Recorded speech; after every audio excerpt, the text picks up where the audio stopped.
Pode até ser. Vai pegar hoje no Troca de Base, assim, da dança do jogo pavão. Interessante. Vamos falar de outro clássico que teremos nesse final de semana, mas aí pelo Campeonato Carioca tem Vasco e Flamengo com transmissão aqui do Sport TV no domingo às 7 horas da noite.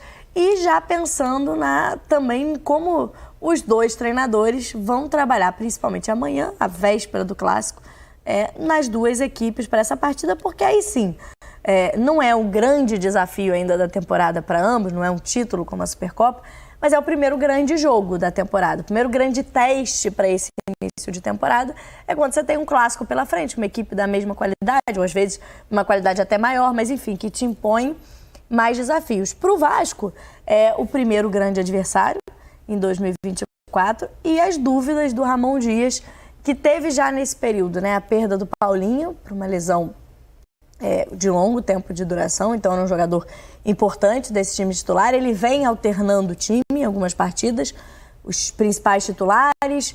No último jogo contra o Nova Iguaçu colocou um time reserva e aí entraram os titulares no segundo tempo, mas não conseguiram também recuperar. O time foi muito mal, perdeu por 2-0.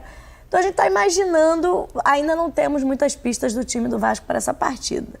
Estamos aqui na apuração do que pode acontecer. Busquei aqui um contato com a nossa repórter, a nossa setorista Emanuele Ribeiro, que acompanha o dia a dia do Vasco. Ainda não tem muita informação, está na apuração, mas tem algumas possibilidades, o que ela arriscaria para o campinho do Vasco para essa partida. Vamos lá. Vamos mostrar o nosso campinho. Lembrando que ainda tem o treino de amanhã, pode ser que o Ramon Dias prepare alguma novidade, mas a princípio o chute, digamos, a gente arriscaria um campinho assim, mais parecido um pouco com os jogadores que enfrentaram o Bangu na penúltima rodada para o Vasco, mas com o esquema que o Ramon Dias já utilizou ou utiliza com esse Vasco em jogos contra grandes adversários, com 3 zagueiros. E aí o Léo Jardim, o Paulo Henrique pela direita, o Pitão pela esquerda, mas João Vitor, Rojas, que pode ser um lateral direito também, mas joga na zaga, e o Medel, o Jair e o Zé Gabriel, os volantes, o Paê pelo meio, e na frente o David ao lado do Verratti. Tem o Rossi, que tem entrado em algumas partidas, mas não imaginamos começando esse jogo. Para Praxedes também seria uma opção. Ainda não tem o Adson está regularizado, mas não há expectativa ainda dele jogar, porque treinou muito pouco com o elenco titular, então se imagina ele já no clássico sendo utilizado. Mas é um quebra-cabeça para o Ramon Dias também. Tem muitas opções atrás, mais do que no sistema ofensivo do time. Como é que vocês veem uma linha de 5 e mais 2 volantes? É muita retranca para o clássico? Eu acho que, sobretudo, assim, mais do que o desenho tático do Vasco, vai importar a postura. Porque todo mundo sabe como o Flamengo se posiciona. Não é um segredo. O Tite deixa isso muito claro. As equipes que são treinadas pelo Tite, elas têm um desenho, uma forma de se comportar em campo que é muito clara. Então, vai mais do que tentar envolver taticamente o Flamengo. É a postura de marcação. A única maneira do Vasco equilibrar esse jogo é com uma marcação muito bem encaixada e muito forte. E é difícil de fazer isso, porque o Flamengo tem jogadores que se movimentam bem demais. Um De La Cruz, que consegue se movimentar com muita inteligência, o Arrascaeta, o Gerson, só 3. Estou citando só 3 para início de conversa. E eles são jogadores que, se o Vasco entrar dessa maneira, vão poder explorar bastante esse esquema. Por exemplo, entre Medel e Lucas Piton ficariam De La Cruz. E aí, o Lucas Piton é o lateral mais ofensivo do Vasco. Então, geralmente, nesses esquemas com 3 zagueiros, se não é um esquema muito bem treinado, os pontas, eles exploram justamente esse espaço entre o lateral e o zagueiro.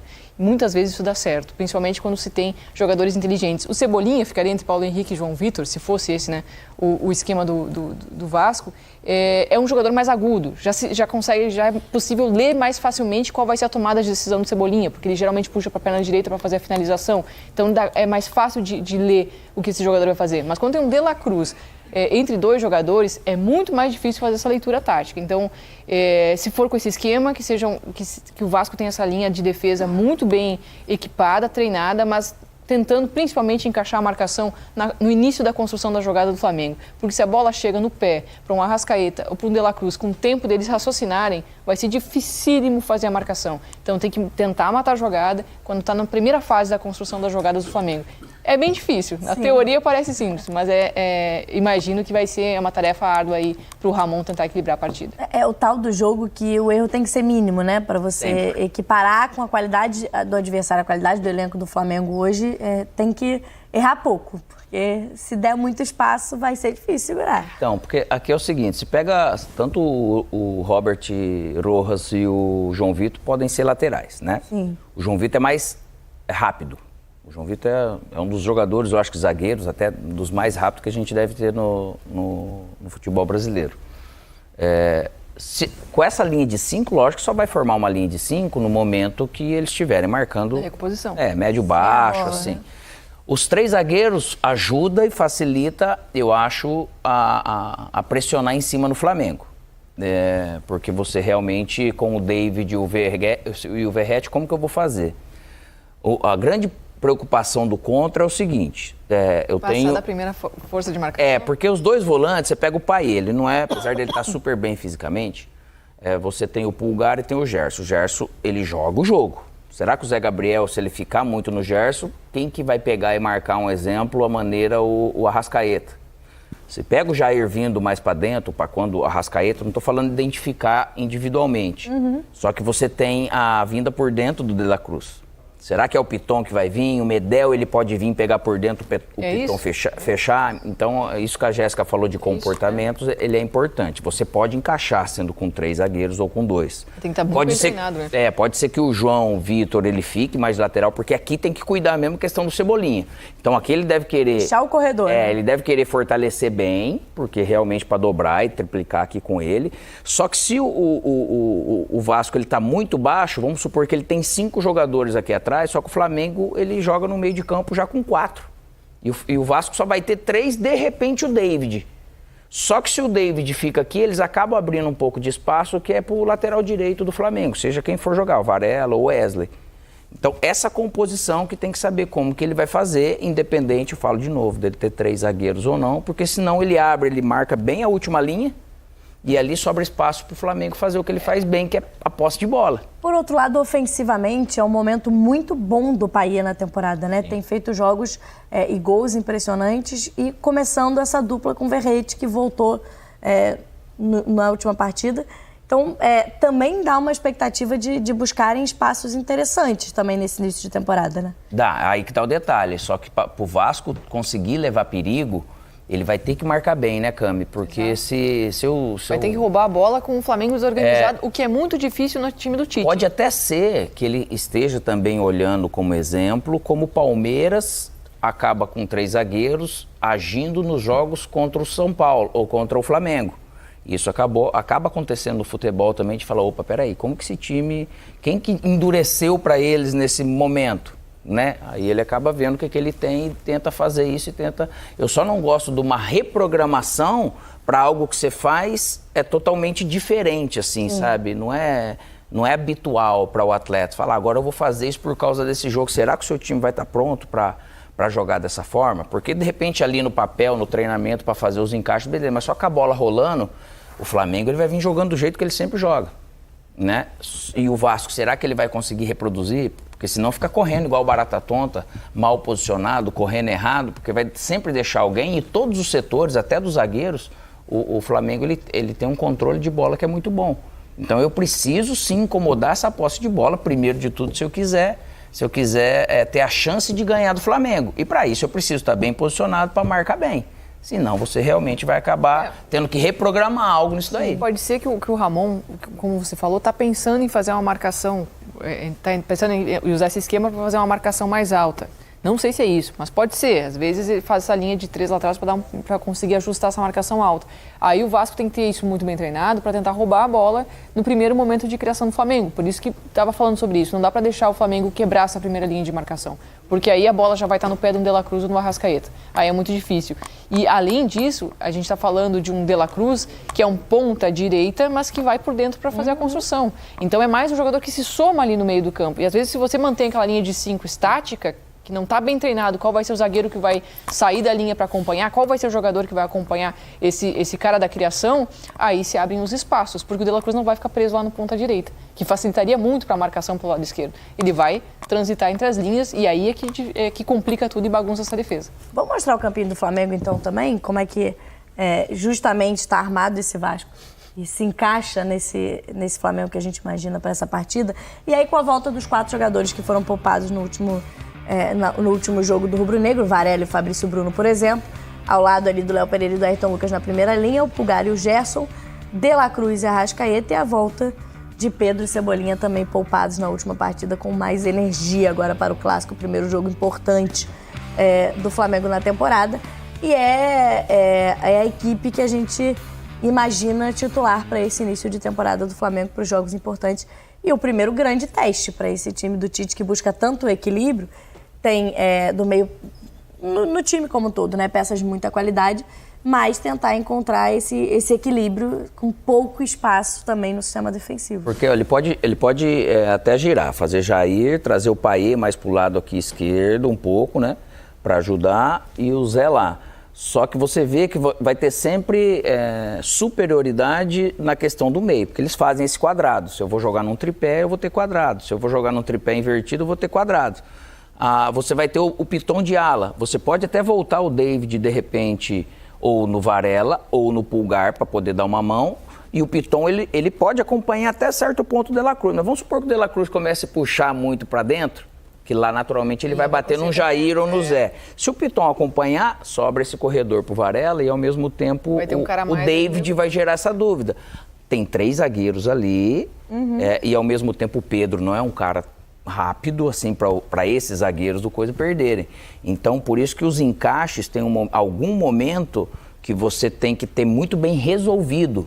Falo de novo, não é para a questão ser individual, acompanhar até a morte, que a gente vê treinadores que conseguem fazer isso. Até o Abel no Palmeiras já fez isso. Sim. Em alguns momentos. Mas de você realmente não cair na casca de banana, tá bom, ele vai te acompanhar aqui. Então, se ele te acompanhar, você tira ele do jogo para abrir esse espaço para outro. Isso tudo tem entendimento de bons treinadores como o Ramon e o Tite, e com esses jogadores estando em campo. Então, é interessante. Eu vendo assim, parece que a formação de 3 zagueiros do Vasco parece ser um pouco melhor para o Flamengo, por causa da questão desses encaixes. Agora, a cabeça do Ramon, como que ele está pensando para encaixar isso, que deve pensar em algo, se ele for pôr os 3 zagueiros... A gente vai ver com a bola rolando. Vai ver com a bola rolando. Esses 2 bons treinadores vão também ler essa partida, esse primeiro grande clássico aqui do Campeonato Estadual. Agora, a gente tem uma notícia lá no GE. Globo, achei, no mínimo, inusitada, curiosa, mas uma novidade. Os clubes foram chamados para decidir o árbitro do jogo do clássico de domingo. Está lá no GE. Globo a matéria completa. Representantes de Flamengo e Vasco estiveram na federação para definir entre os nomes sugeridos a arbitragem, né, para o clássico de domingo. E a decisão foi pelo Wagner do Nascimento Magalhães.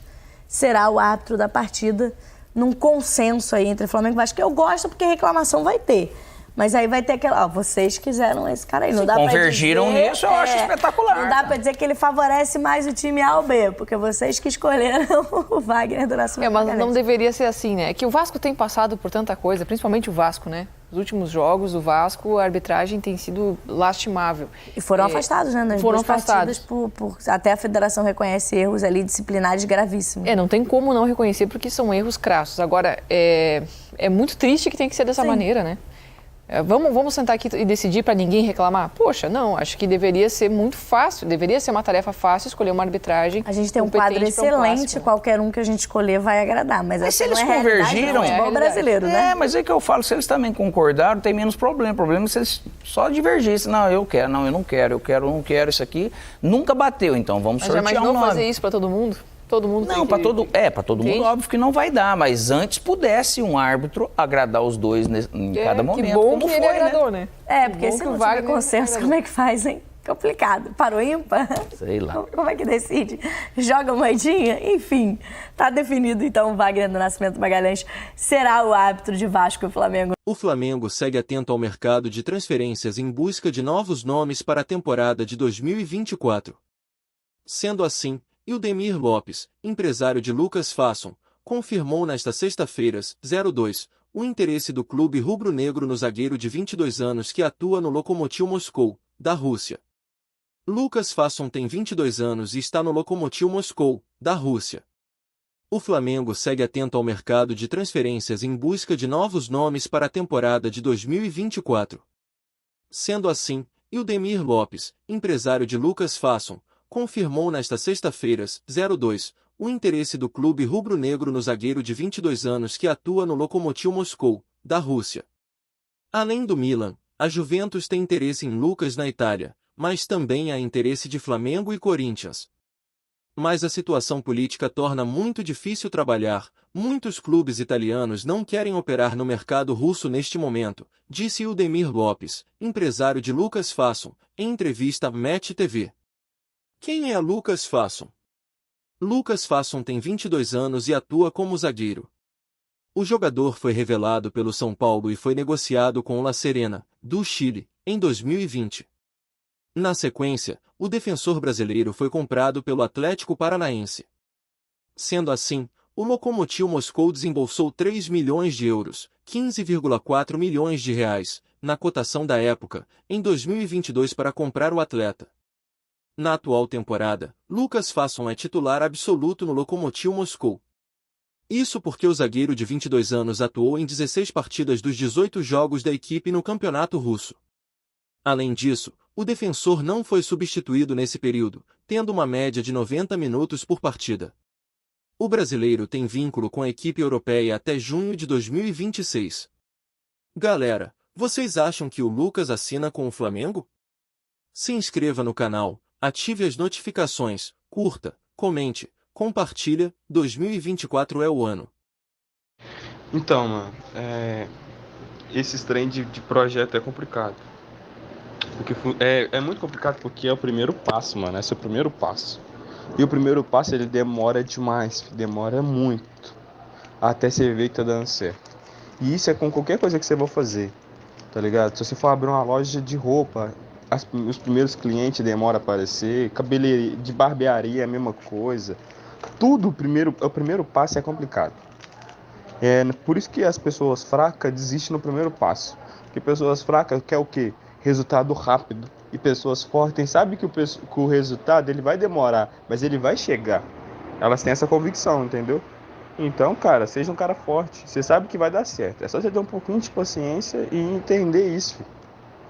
Na hora que você vê, filho, pum, tá vingando. Acabou, filho. Aí, pra conversar que você vai ter que marcar a hora. Tá ligado? Então é só você ter um pouquinho de paciência e esperar. Só espera, molequinho, que vai dar tudo certo. Você é inteligente, você é forte, você é Batista, porra. Entendeu?